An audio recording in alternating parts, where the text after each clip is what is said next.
মটরশুঁটি জলে সেদ্ধ না করে সংরক্ষণ। নমস্কার বন্ধুরা, সারা বছরের জন্য সংরক্ষণ করে রাখুন মটরশুঁটি। মটরশুঁটি শীতকালেই পাওয়া যায়, আর বছরের বাকি সময় খুব একটা পাওয়া যায় না, যদিও পাওয়া যায় অনেক দাম দিয়ে কিনতে। এবার থেকে শীতকালে সস্তা দামে মটরশুঁটি বেশি করে কিনে নিন আর সারা বছরের জন্য সংরক্ষণ করে রাখুন। পছন্দ মতো রান্নায় ব্যবহার করতে পারবেন। মটরশুঁটি সংরক্ষণের জন্য এখানে আমি 1 কেজি পরিমাণ মটরশুঁটি নিয়েছি। মটরশুঁটিগুলো ধোয়ার কোনো প্রয়োজন নেই। এখন মটরশুঁটিগুলো আমি ছাড়িয়ে নেব। চেষ্টা করবেন যে মটরশুঁটিগুলো আপনারা সংরক্ষণ করবেন সেই মটরশুঁটিগুলো যেন পুষ্ট হয়, মানে কচি মটরশুঁটি আপনারা সংরক্ষণ করবেন না, একটু পুষ্ট দেখে মটরশুঁটি সংরক্ষণ করবেন। এতে করে মটরশুঁটিগুলো ভালোও থাকবে আর চুপসেও যাবে না। তো আমি আগে সমস্ত মটরশুঁটিগুলো ছাড়িয়ে নিচ্ছি। বন্ধুরা, আশা করছি আপনারা এর আগে মটরশুঁটি সংরক্ষণের ভিডিও দেখেছেন, কিন্তু আজকের ভিডিওতে একেবারে সহজভাবে মটরশুঁটি সংরক্ষণ করা দেখাবো। জলে সিদ্ধও করতে হবে না, কোনো ঝামেলা ছাড়াই ঝটপট তোমরা এই কাজটি করে নিতে পারবে। ছোট্ট একটা ভিডিও, মনোযোগ সহকারে একটু স্কিপ না করে সম্পূর্ণ ভিডিওটা দেখার চেষ্টা করুন। এখানে দেখুন আমার ছেলে আমার সাথে হাত লাগিয়ে মটরশুঁটি বেছে দিচ্ছে। তো একসাথে আমি সমস্ত মটরশুঁটিগুলো বেছে নিয়েছি, আর প্রত্যেকটি দানা দানা একেবারে পুষ্ট, দেখে বুঝতে পারছেন। আর এখানে যে খোসাগুলো রয়েছে মটরশুঁটির, এই খোসাগুলো কিন্তু আমি ফেলবো না। মটরশুঁটির ভেতরে যে একটা পাতলা আবরণ থাকে খোসার, আমি আপনাদের ঠিক বেছে দেখাচ্ছি কিভাবে বাছবেন। এইভাবে খোসাটা বেছে নিয়ে ছোট মাছ দিয়ে তরকারি রান্না করে খান, খেতে দারুণ লাগে। আর যদি আপনারা রেসিপিটা দেখতে চান অবশ্যই আমি শেয়ার করব। এদিকে নিয়েছি আমি ফ্রিজের ঠান্ডা জল। এখন এই জলের মধ্যে মটরশুঁটিগুলো দিয়ে দেব, আর এর সাথে দিয়ে দেব 1.5 টেবিল চামচ মতো বেকিং সোডা। খুব ভালো করে মিশিয়ে নেব।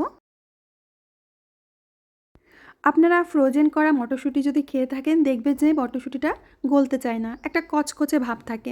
এই পদ্ধতিটা ফলো করুন, রান্না করার পর মটরশুঁটিটা একদম গলে যাবে। এখন এই ঠান্ডা জলের মধ্যে আমরা 10 মিনিট মতো মটরশুঁটিগুলো ভিজিয়ে রাখবো। 10 মিনিট পর আমি ঢাকনাটা খুলে নিচ্ছি, আর খেয়াল করলে দেখতে পারবেন মটরশুঁটিগুলো একদম টান টাইট হয়ে গেছে। অন্যদিকে একটা কড়াইতে আমি জল ফুটতে দিয়েছিলাম। এখন একটা ছিদ্র থালার উপরে মটরশুঁটিগুলো দিয়ে দিচ্ছি।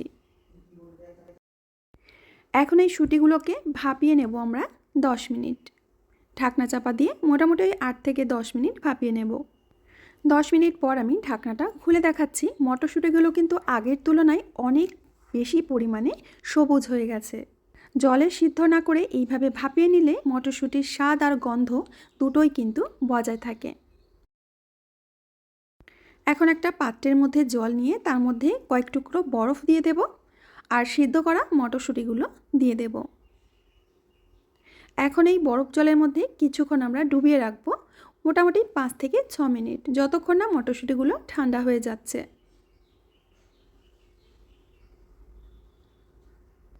মটরশুঁটিগুলো একেবারে ঠান্ডা হয়ে গেছে, দেখতেই পাচ্ছেন একটাও মটরশুঁটি কিন্তু চুপসে যায়নি।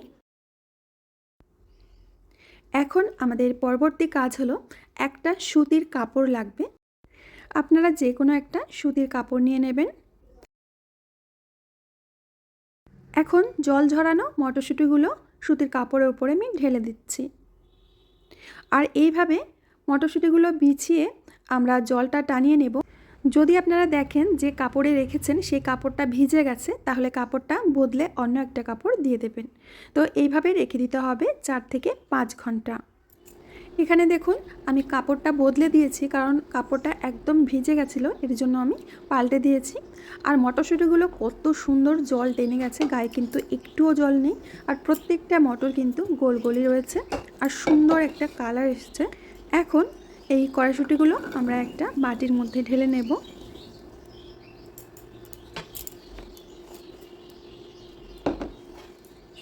আপনারা এই মটরশুঁটিগুলো এরকম প্লাস্টিকের কৌটায়, বা যেই কৌটাগুলোয় রসগোল্লা আসে দোকান থেকে, এই কৌটাগুলো ধুয়ে সংরক্ষণ করতে পারেন। তারপরে এরকম ক্যারি ব্যাগের মধ্যেও সংরক্ষণ করতে পারেন। তবে একটা জিনিস খেয়াল রাখবেন, যে পাত্রেই সংরক্ষণ করেন না কেন, পাত্রে যেন কোনোভাবে জল না থাকে, একদম শুকনো পাত্রে রাখতে হবে। তো আমি মটরশুঁটিগুলো এই কৌটার মধ্যে ভরে নিচ্ছি। আর এটা রেখে কিন্তু খুব ভালো করে কৌটার মুখটা আটকে দিতে হবে, যাতে বাইরের বাতাসটা ভেতরে প্রবেশ না করতে পারে। কৌটার মুখটা আমি খুব ভালো করে আটকে দেব। এখন আমি এরকম একটা ক্যারি ব্যাগ নিয়েছি, এই দেখুন। এই ক্যারি ব্যাগের মধ্যে মটরশুঁটিগুলো দিয়ে দেব। ফ্লিপকার্টে বা অনলাইনে আপনারা এয়ারটাইট কন্টেনার পাবেন, এয়ারটাইট ক্যারি ব্যাগও পাবেন। তো ওখান থেকে আপনারা কিনে নিয়ে এই মটরশুঁটিগুলো সংরক্ষণ করতে পারেন, তাতে আরও বেশি সুবিধা হবে। তবে এইভাবেও রেখে দিলে কোনো অসুবিধা হবে না। এখন এই প্যাকেটটাকে আমি একটা রাবার ব্যান্ড দিয়ে খুব ভালো করে আটকে দেব। আর এইভাবে আপনারা যদি মটরশুঁটি রাখেন, ডিপ ফ্রিজে রাখারও কিন্তু কোনো প্রয়োজন নেই, আপনারা নর্মাল ফ্রিজে এটা স্টোর করতে পারবেন। তো খুব ভালো করে আমি রাবারটা এরকম আটকে দিলাম। তো বন্ধুরা, এইবার আমরা এগুলো ফ্রিজে রেখে দেবো, নর্মাল ফ্রিজে। সারা বছর সংরক্ষণ করুন, আপনাদের পছন্দ মতো রান্নায় দিন, দেখবেন যে একদম গলে গেছে। কেউ খেয়ে কিন্তু বুঝতেই পারবে না যে এটা ফ্রোজেন করা মটরশুঁটি, মনে হবে যেন একদম তাজা মটরশুঁটি দিয়ে রান্না করা হয়েছে। তো আমার প্রিয় বন্ধুরা, আশা করছি আজকের রেসিপিটা আপনাদের অনেক অনেক উপকারে আসবে আর অনেক ভালো লেগেছে। ভালো লাগলে অবশ্যই লাইক, কমেন্ট, শেয়ার করবেন। আমি আজ এখানেই বিদায় নেব, আবার আসবো নতুন রেসিপি নিয়ে। ততক্ষণের জন্য সবাই ভালো থাকবেন, সুস্থ থাকবেন।